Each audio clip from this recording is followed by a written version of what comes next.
જેને પોતાના મનને માર્યું છે એ મનથી શાંત રહી શકે છે.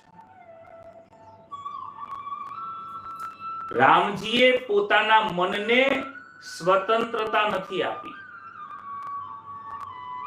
એને મર્યાદા સાથે બાંધી રાખી છે. જ્યારે આપણે આપણા મનને સ્વતંત્રતા આપી દીધી છે.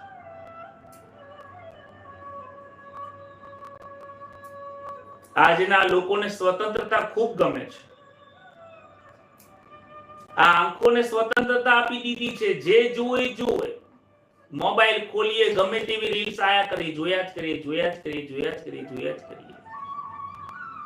કલાક, 1.5 કલાક, 2 કલાક નીકળી જાય, સમયનું ભાન નથી રહેતું.